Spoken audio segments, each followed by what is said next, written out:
आज मैं आप लोगों के साथ शेयर कर रही हूँ पंचमेवा मिक्स आलू दम और साथ में दाल फ्राई या फिर दाल तड़का भी आप इसे बोल सकते हैं। पंचमेवा उसे बोला जाता है जिसमें कि 5 से 6 तरह के ड्राई फ्रूट्स अवेलेबल हो। वैसे पंच मतलब 5 ही होता है, लेकिन मैंने यहाँ पे 6 के आसपास मेवा का यूज़ किया है। इसे ऐड करने मात्र से ही आपकी कोई भी डिश ना बहुत ही ज़बरदस्त की बन जाती है।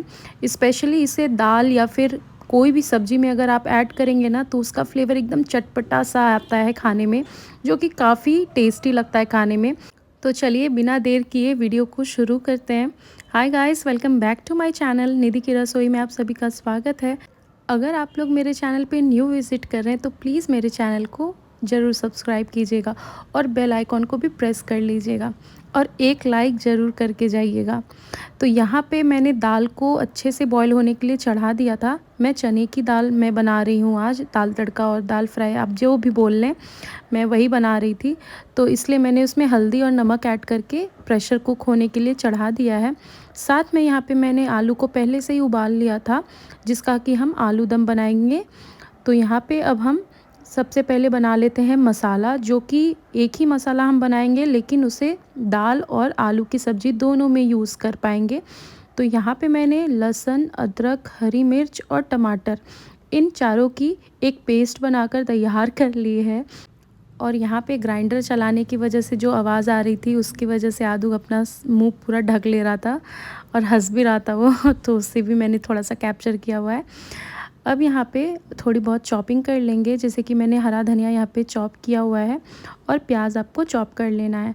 आप उसी हिसाब से सारी चीज़ों की मेज़रमेंट लीजिएगा, जो कि आपको एक ही मसाले से 2 चीज़ें बनानी हो तो उतना ज़्यादा आपको क्वांटिटी रख लेना है।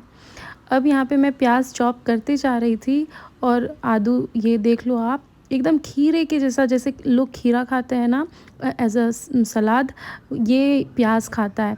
और पता नहीं इसको मतलब टेस्ट क्या समझ में आता है, कुछ भी ऐसा चीज़ नहीं होता कि वो जल्दी खा ले आप दोगे तो।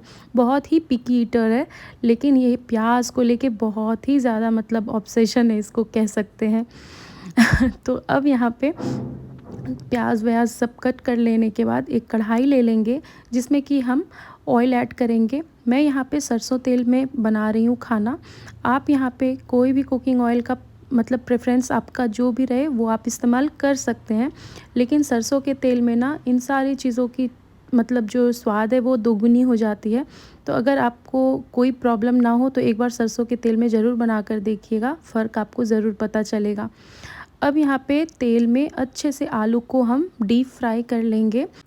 और एक बात का ज़रूर ध्यान रखिएगा, जब भी आप आलू बॉईल कर रहे हो तो आपको ओवर बॉईल नहीं करना है, ओवर कुक नहीं करना है। मतलब जितना हम बनाते हैं कोई भी सब्ज़ी के लिए, आलू बॉईल करने के लिए चढ़ाते हैं ना, उससे आपको 1-2 लेवल नीचे ही रखना है, थोड़ा सा हार्ड होना चाहिए आलू।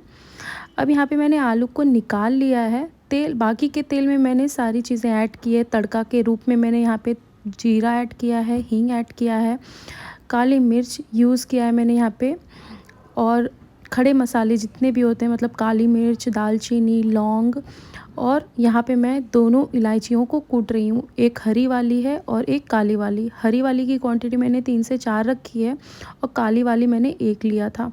इनको भी हम यहीं पे ऐड कर लेंगे प्याज के साथ ही, और प्याज को अच्छे से गोल्डन ब्राउन होने तक हमें इसे भून लेना है।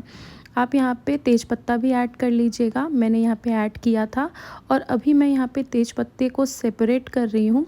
इसका रीज़न ये है कि मसाले भूनने में ना तेज़पत्ता थोड़ा सा आड़े आ जाता है, तो मैं हमेशा इसी तरह से करती हूँ। अगर आपको कोई प्रॉब्लम ना हो तो तेज़पत्ता साथ में ही आप रहने दीजिएगा और मसालों को भून लीजिएगा। अब यहाँ पे सारे पाउडर स्पाइसेस ऐड कर लेंगे, जैसे कि धनिया पाउडर, हल्दी पाउडर, जीरा पाउडर और नमक। इन सारी चीज़ों को अच्छे से मिक्स कर लीजिएगा। और यहाँ पे आप लाल मिर्च का पाउडर का भी इस्तेमाल कर सकते हैं। मैं इसलिए ऐड नहीं कर रही हूँ क्योंकि मुझे ना आदू को भी इसे खिलाना है, तो इसलिए मैंने थोड़ा सा मसालों में बाद में मैंने लाल मिर्च का इस्तेमाल किया है। अब यहाँ पे अलग से मैंने एक पैन ले लिया है, साथ में उसमें मैंने घी ऐड किया है और सारे पंचमेवा को हम यहाँ पे रख लेंगे और इसे अच्छे से गोल्डन ब्राउन होने तक भून लेंगे। गोल्डन ब्राउन से मतलब है कि मतलब अच्छे से जब किशमिश फूल जाए, क्रैनबेरी और मुनक्का फूल जाए ना, तो इसका मतलब है कि हमारे पंचमेवा मिक्स एकदम रेडी हैं यूज़ करने के लिए आगे के प्रोसेस में। अब इसे हम यहाँ पे गैस को फ्लेम को ऑफ़ कर लेंगे और जब इस स्टेज तक पहुँच जाए ना, तो इसे आप इससे किसी प्लेट या फिर कटोरी में इसे सेपरेट करके निकाल लीजिए। अगर पैन में छोड़िएगा ना, तो उसकी वजह से हो सकता है थोड़ा वो ज़्यादा जल जाए या फिर टेस्ट में भी कड़वाहट आ जाता है। तो यहाँ पे अब हम दाल को थोड़ा सा मैश कर लेंगे, वो इसलिए क्योंकि ना खड़ी खड़ी दाल अच्छी नहीं लगती है खाने में। तो यहाँ पे मैं मैशर की सहायता से यहाँ पे इसे घोट ले रही हूँ। आप यहाँ पे ना दलघटनी बोलते हैं हमारे साइड, जो घोटने वाला होता है, लकड़ी का आता है, उससे भी आप इसे कर सकते हैं। अगर मैशर हो तो मैशर से, या नहीं तो दाल घोटने वाला जो होता है आप उससे भी कर सकते हैं। अब यहाँ पे मैंने मसालों में ऐड किया है लाल मिर्च पाउडर और काश्मीरी लाल मिर्च। इनको हम अच्छे से मिक्स कर लेंगे और थोड़ा सा मसाला इसे सेपरेट करके दाल में ऐड कर लेंगे। यहाँ पे मैंने ज़रा सा ही ऐड किया है क्योंकि दाल में ज़्यादा मसाला हम ऐड नहीं करेंगे। जिस हिसाब से हमें आलू दम में चाहिए उससे थोड़ा कम ही यूज़ कीजिएगा दाल में। अब यहाँ पे पंचमेवा ऐड करते हुए, हरा धनिया ऐड करते हुए इसे अच्छे से मिक्स कर लें और यहाँ पे तेज़पत्ता जो मैंने निकाल के रखा था ना, वो भी मैंने यहाँ पे ऐड कर लिया है। इन सारी चीज़ों को अच्छे से मिक्स कर लीजिए और देखिए दाल की कलर कितनी ज़बरदस्त की लग रही है। और इसे ना थोड़ी देर के बाद ही आप ट्राई कीजिएगा, खाने में यूज़ कीजिएगा, क्योंकि जितना भी मेवा हमने ऐड किया है उसका भी एक फ्लेवर इसके अंदर इन्फ्यूज़ होना ज़रूरी है। बचे हुए मसाले में हम ऐड करेंगे बेसन और आमचूर पाउडर। बेसन ऐड करने का ये रीज़न है कि आलू दम की जो ग्रेवी होगी ना, वो थोड़ी सी गाढ़ी हो जाएगी और क्रीमी टेक्सचर में आ जाएगी। अब इसी स्टेज पे मैं थोड़ा सा वटाना यूज़ कर रही हूँ, जिसे कि मटर बोलते हैं, हरा मटर। ये फ्रोज़न है वैसे तो, अगर मतलब आपको वटाना यूज़ नहीं करना है तो आप इसे स्किप भी कर सकते हैं। थोड़ी देर के लिए मैंने इसे ढक के पका लिया था, जिससे कि वटाना अच्छे से पक गया है और तेल भी सेपरेट हो गया है मसालों में। अब इसे हम इसी स्टेज पे यहाँ पे थोड़ा सा अदरक का जूलियन ऐड कर लेंगे, कटे हुए लच्छे और हरी मिर्च स्लिट की हुई। थोड़ा सा मैंने नमक भी ऐड किया है क्योंकि मुझे थोड़ा सा नमक कम लग रहा था मसालों में। और पंचमेवा हम यहाँ पे ऐड कर लेंगे। इन्हें थोड़ी देर इसी तरह से चला लेंगे और फिर बाद बाकी पानी ऐड कर लेंगे। ग्रेवी आप अपने हिसाब से एडजस्ट कर लीजिए, आपको जितना ग्रेवी थिक रखना है या फिर थिन रखना है, उस हिसाब से आपको कंसिस्टेंसी एडजस्ट कर लेना है। थोड़ी देर के बाद इसमें हम ऐड कर लेंगे आलू और इसे इसी तरह से आपको थोड़ी देर चला लेना है, मिक्स कर लेना है और इसे थोड़ी देर पकने ज़रूर दीजिएगा, ताकि जो भी मेवा है वो अच्छे से थोड़ा फूल जाए और उसका टेस्ट भी इसके अंदर इन्फ्यूज़ हो जाए। आखिरी में हम हरे धनिए से गार्निशिंग कर लेंगे और यहाँ पे मैं कसूरी मेथी भी ऐड कर रही हूँ लास्ट में।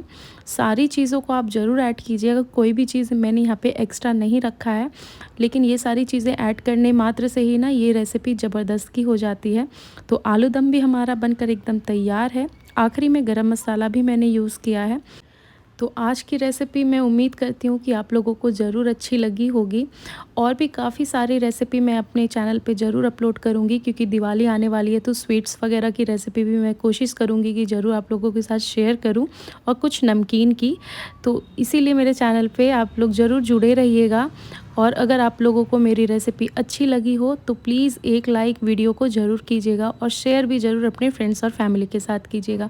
मैं मिलती हूँ नेक्स्ट वीडियो में, तब तक के लिए बाय एंड टेक केयर।